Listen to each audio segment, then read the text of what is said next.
கோவை மாநகராட்சி வெள்ளலூர் குப்பை கிடங்கில் பயோமைனிங் தொழில்நுட்பம் மூலம் ஓராண்டில் 6 லட்சம் டன் குப்பைகள் முழுமையாக அகற்றப்பட்டுள்ளன.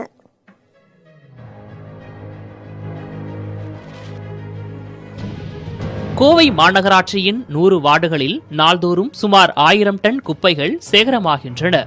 இவை மாநகராட்சிக்கு சொந்தமான வெள்ளலூர் குப்பை கிடங்கில் கொட்டப்படுகின்றன. ஏக்கர் கணக்கில் இங்கு தேங்கியிருக்கும் குப்பைகள் கடந்த 15 ஆண்டுகளாக பல சூழல் பிரச்சினைகளை உருவாக்கி வருகிறது. இதற்கு தீர்வு காணும் விதமாக கடந்த ஆண்டு ஏப்ரல் மாதம் பயோமைனிங் திட்டத்தை தனியார் நிறுவனத்துடன் இணைந்து கோவை மாநகராட்சி செயல்படுத்தி வருகிறது. கிட்டத்தட்ட ஒரு 1500லேருந்து 1800 வரைக்கும் டெய்லி ப்ராசஸ் பண்ணிகிட்ருக்கோம். ப்ராசஸ் பண்ணி அந்தலேருந்து வர்ற ஆர்டிஎஃப்பை வந்து சிமெண்ட் பிளான்ட்ஸுக்கு கொடுத்துட்ருக்கோம்.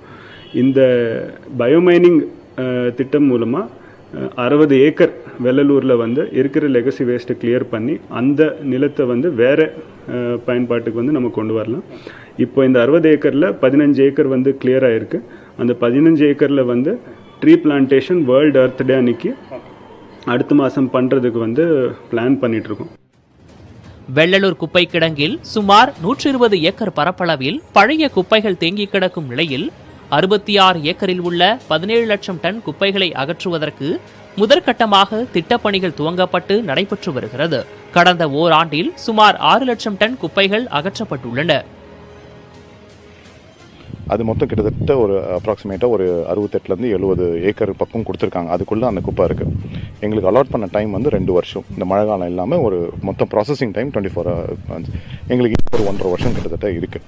அதுக்குள்ளே இப்போ போயிட்டுருக்க வேகத்தில் பார்த்தா மழை காலம் இல்லைன்னா சம்மர்லேயும் கொஞ்சம் ஃபாஸ்ட்டாக தான் போயிட்டுருக்கோம். ஸோ அந்த டைமுக்குள்ளே முடிக்கிறதுக்கு we are ready.